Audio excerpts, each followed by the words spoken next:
Hi friends, good morning. ఇవాళ మనము మోక్షము అంటే ఏంటో తెలుసుకుందాం. మోక్షము అంటే ముక్తి పొందటం. ముక్తి పొందటం అంటే ఈ జీవాత్మ వెళ్ళి పరమాత్మలో కలిసిపోవటం. అంటే మన పరమాత్మలో ఐక్యమైపోవటమే. అప్పుడే మనకు మోక్షం వచ్చి జన్మ రాదు అనేది అర్థం అన్నమాట. భజగోవిందంలో శంకరాచార్యుల వారు ఇలా అన్నారు. ఏమని? పునరపి జననం పునరపి మననం పునరపి జననే జఠరే శయనం. అంటే తల్లి గర్భం నుండి పుట్టటం, కష్టసుఖాలు అనుభవించటం, చావటం, మళ్ళీ పుట్టటం, మళ్ళీ చావటం, ఇదేనా ఈ జీవుడి లక్ష్యం? మరి ఈ చక్రం ఆగాలి.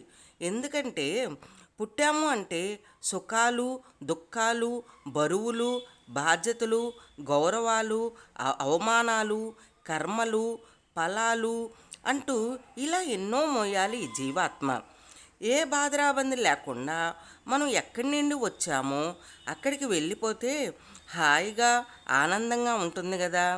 దానిని మోక్షము అంటారు.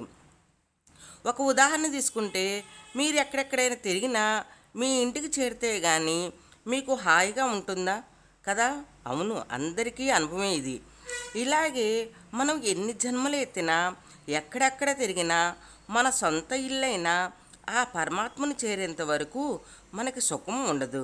చంటి బిడ్డలాగే మనం కూడా ఆ పరమాత్మ చేతుల్లో పడేంత వరకు ఈ ఏడుపులు మనకి ఆగవు. మోక్షం అనేది మానవ జన్మలో మాత్రమే సాధ్యం. మరి ఏ ఇతర జన్మలకి మోక్షం పొందే అర్హత లేదు. ఎందుకంటే ముక్తికి జ్ఞానం కారణం. జ్ఞానం, ఆ జ్ఞానం అర్థం చేసుకునేంత బుద్ధి ఈ 84 లక్షల జీవరాశుల్లో ఒక మానవ జీవితానికే తప్ప ఏ జీవులకి లేదు. కనుక మానవ జన్మను వృధా చేసుకుంటే మళ్ళీ ఎప్పుడు పుడతామో తెలియదు. కనుక వచ్చిన ఈ మానవ జన్మని అవకాశం చేసుకొని సద్వినియోగించుకుందాం. అలా సద్వినియోగం చేసుకొని సాధన మొదలు పెడితే ముక్తిని పొందుతాము. ముక్తి పొందాలంటే సంసారం వదలాలని, అడవులకి, హిమాలయాలకు వెళ్ళాలని చాలామంది అంటూ ఉంటారు. అది నిజం కాదు ఫ్రెండ్స్. భగవంతుడు కరుణాసముద్రుడు గృహస్థులకు కూడా ముక్తిని పొందే అవకాశాన్ని ఇచ్చారు. కాబట్టి మనం చేయాల్సిందల్లా ముక్తికి తాపన పడటమే, సాధన చేయటమే. ముక్తి కోసం మీరు దేన్ని వదలనక్కర్లేదు, ఎదిగితే సరిపోతుంది. ఏమని?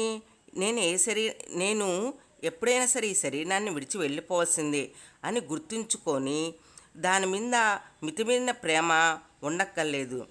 దానికి ఎంత ప్రాముఖ్యత ఇవ్వాలో అంతవరకే ఇవ్వాలి. అప్పుడు మీరు వేరు, మీ శరీరం వేరని మీకు బాగా అర్థమవుతుంది. అలా అర్థమైనంత మాత్రానే సరిపోదండి. మీ నుండి మీ శరీరాన్ని వేరుగా చూడగలగాలి. ఈ స్థితి కనుక మీకు వస్తే మీకు సగం కష్టాలు తీరినట్లే. మీరు ఆత్మ, ఈ శరీరం కాదని మీ మనసు ఒప్పుకోవాలి. మనసులో గట్టిగా స్థిరపడాలి. అలా జరిగేంత వరకు ఈ మాటను పదే పదే మననం చేసుకోండి. ఒక్కసారి ఈ మాట మీలో స్థిరపడిందా, ఇంకా మీరు ఆత్మ సాక్షాత్కారం పొందినట్టే.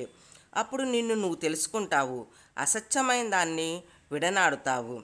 కాబట్టి ఫ్రెండ్స్, మీరు ఆత్మస్వరూపుడని తెలుసుకొని మీ శరీరాన్ని మీ నుండి వేరుగా చూడగలిగితే సాధనలో మీరు విజయవంతంగా ఎదగలుగుతారు.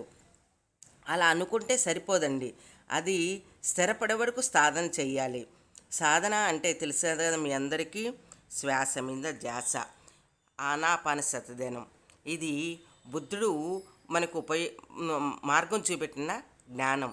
కాబట్టి ఇంక నుంచైనా ఆలస్యం చేయకుండా వెంటనే శ్వాస మీద ధ్యాస పెట్టి మీ సాధన మొదలుపెట్టి ఈ జన్మనే ఆఖరి జన్మగా చేసుకొని ముక్తి పొందాలని కోరుకుంటూ థ్యాంక్ యూ.